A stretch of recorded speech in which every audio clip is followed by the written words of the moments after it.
করবে না।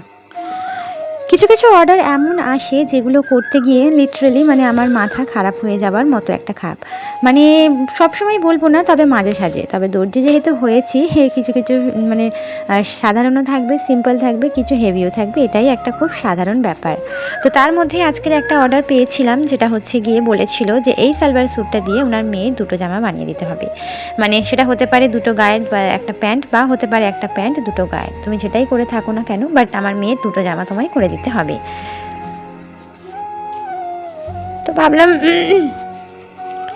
ভাবলাম ঠিক আছে, অসুবিধা নেই, দর্জি যেহেতু হয়েছি জুড়ে জারেই করে দেবো। মানে আমি কথা বলেই নিয়েছিলাম যে যদি হাতের কাপড়টা বা কোনো কাপড়টা মিসম্যাচ হয়, মিসম্যাচ মানে গায়ের পায়ের ওলে পালে যদি এরকমভাবে করে দিই তাহলে কোনো অসুবিধা নেই। তো বলো না, কোনো সমস্যা নেই, তুমি সুন্দরভাবে একটা বানিয়ে দাও, তুমি যেহেতু দর্জি, তুমি যেহেতু কাজ করে থাকো, তাই কোনটা করলে বেশি ভালো লাগবে সেটা তুমি খুব ভালোভাবেই জানো, তাই সেই হিসেবে সুন্দর করে দুটো জামা বানিয়ে দাও। তো ওনার মেয়ের বয়স ছিল এই 9 বছরের মতো, মানে 8-9 বছর বয়স হবে মোটামুটি বলতে পারো। তো সেই হিসেবেই আর কি আমি ভাবলাম যে ঠিক আছে, যেহেতু আমাকে বলেইছে, না তো করা যাবে না।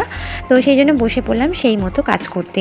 অনেকক্ষণ ধরে মাথা মারার পর যে কীভাবে কোন কাপড়টা ফেললে মানে একদমই কাপড় যাতে বাদ না যায়, আর সেই সাথে দুটো জামাও যেন হয়ে যায়, কীভাবে কি ফেললে হয় সেই হিসেবে চিন্তা ভাবনা করার পর ফাইনালি ভাবলাম যে একটা হবে জাস্ট সিম্পল গায়ের, একটা হবে পাটিয়ালা প্যান্ট বা সালোয়ার প্যান্ট যেটাকে আমরা বলে থাকি, আর একটা করে দেবো আমি নাইরা কাট বা ফ্রক কাটিংয়ের মতো কুর্তি, দুটোর মধ্যে যে কোনো একটা যেটা কাপড়ে আসবে বা ভালো লাগবে সেই হিসেবে একটা ফ্রকের মতো করে দেবো।